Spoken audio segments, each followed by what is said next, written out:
Texas. Mr. President, 3.5 years ago, perhaps reasonable minds could have differed over whether Obamacare would work. Perhaps reasonable minds could have differed over whether it would cripple the economy. Perhaps reasonable minds could have differed over whether it would be devastating to millions of Americans. Mr. President, today that's no longer the case. Today, we've seen the impacts of Obamacare. We've seen what it's doing. And Obamacare is a train wreck. It is a nightmare, to use the words used by its lead Democratic author in the Senate and a union leader who previously supported Obamacare. Obamacare is the single largest job killer in this country. Obamacare is forcing Americans all over our nation into part-time work to working 29 hours a week or less. Obamacare is causing health insurance premiums to skyrocket all over this country. And Obamacare is jeopardizing the health care for millions of Americans, threatening that they will lose their health insurance altogether. It quite simply isn't working. And Mr. President, perhaps saddest of all, the United States Senate isn't listening. The Senate Democrats are not listening to the millions of Americans who are being hurt by Obamacare. If you're a young person right now coming out of school and finding door after door closed to you because small businesses aren't growing, because jobs aren't there, because we have the lowest labor force participation in decades, Senate Democrats aren't listening to you.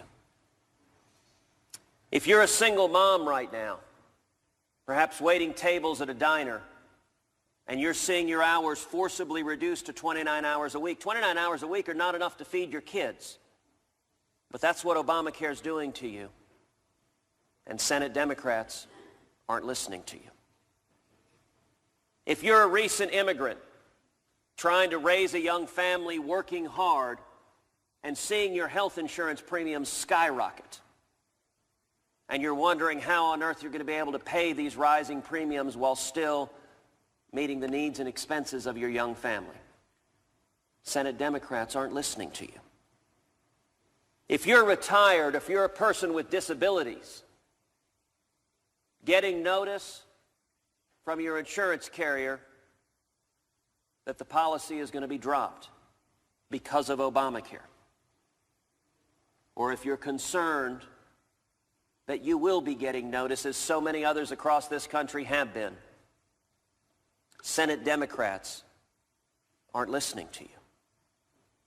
If you're married and on your spouse's health insurance, and you've received a notice, like 15,000 employees at UPS recently received a notice, telling them that their spousal coverage was being dropped, that their husbands and wives were losing their health insurance because of Obamacare, Senate Democrats aren't listening to you.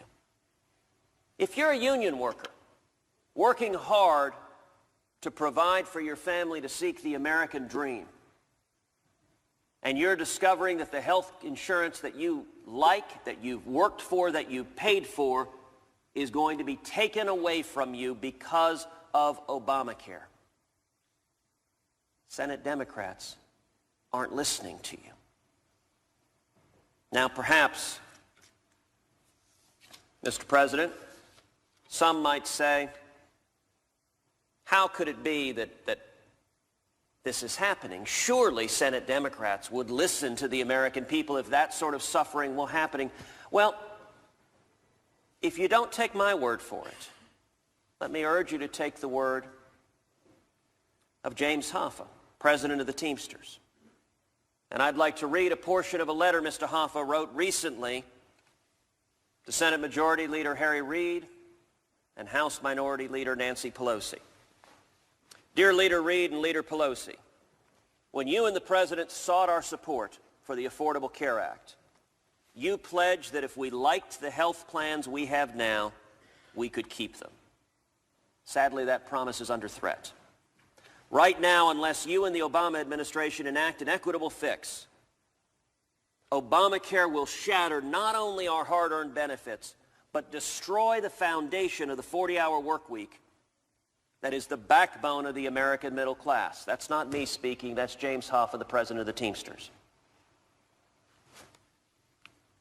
Like millions of other Americans, our members are on the front line, are frontline workers in the American economy. We have been strong supporters of the notion that all Americans should have access to quality, affordable health care. We have also been strong supporters of you. I would note this is addressed to Senate Majority Leader Harry Reid and House Minority Leader Nancy Pelosi.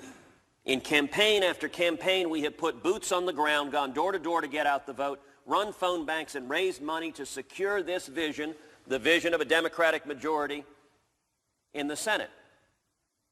So how is that Democratic majority in the Senate working out for union workers across this country? Well, the next sentence in this letter is, now this vision has come back to haunt us.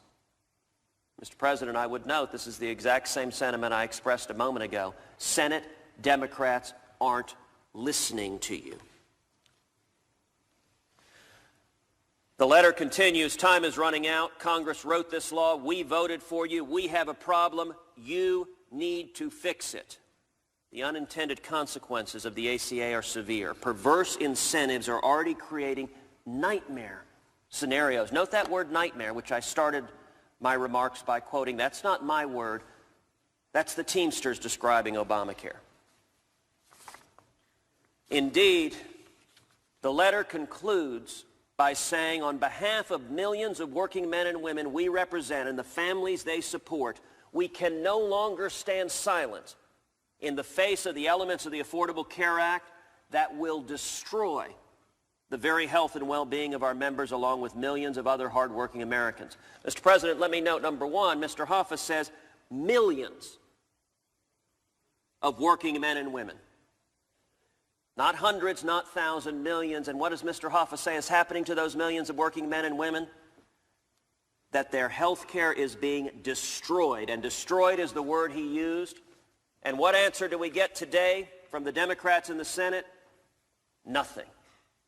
President Obama has granted exemptions from this failed law to big business and to members of Congress. So the friends of the administration don't have to bear the burdens of the law's collapse. But hardworking Americans, those without lobbyists, without friends in the corridors of power, they're getting no exemptions from Senate Democrats.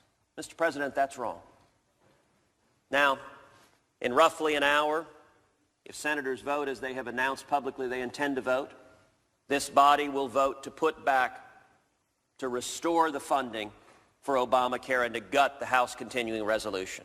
But the good news is the process isn't over. It's going to go back to the House of Representatives, and I salute the House for having had the courage to stand up and fight and defund Obamacare, and I remain confident, hopeful, and optimistic the House will stand their ground, will continue the fight, which means this issue is coming back to the Senate.